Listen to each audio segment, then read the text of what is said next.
இன்றைய நாளில் பகுதி 2ஆக சிவனைப் போல் கொடுப்பாரும் இல்லை கெடுப்பாரும் இல்லை இது பற்றிய விவரங்களை பார்ப்போம். இதற்கு முன் பகுதி 1இல் அருணகிரிநாதர் ஓஷோ பற்றிய வரலாறு சுருக்கமாக தெரிவித்தேன். அருணகிரிநாத சுவாமிகள் வாழ்க்கை வரலாறை கவனித்தால் பல தவறுகள் செய்திருப்பார்.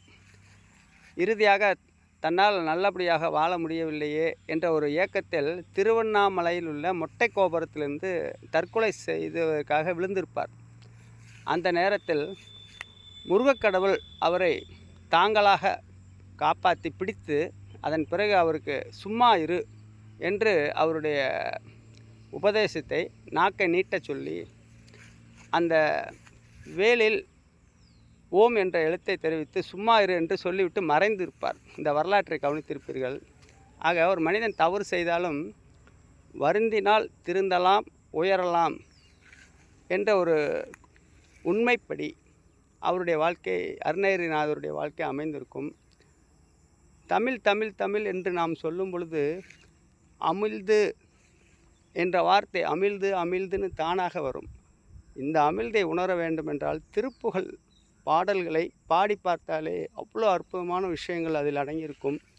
அப்படிப்பட்ட பெருமையை கடவுள் அருணகிரிநாதருக்கு வழங்கியிருக்கிறார்.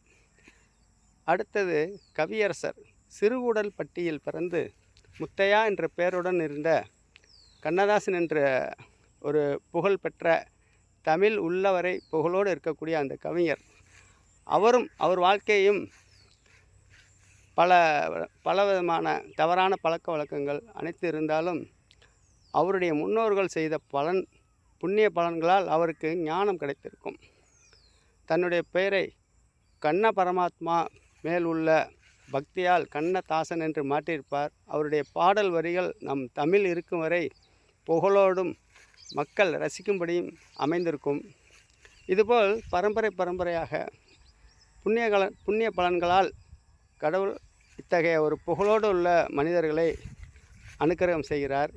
கெடுப்பாரும் இல்லை, சிவனைப் போல் கெடுப்பாரும் இல்லை என்று விஷயங்களை பற்றி அடுத்தடுத்து பார்ப்போம். 2019 ஆரம்பித்த வைரஸ் தாக்குதல், அதிலிருந்து தன்னுடைய இந்திய தர்மத்தை எப்படி காப்பாற்றினார் சிவபெருமான் என்பதையும் பார்ப்போம்.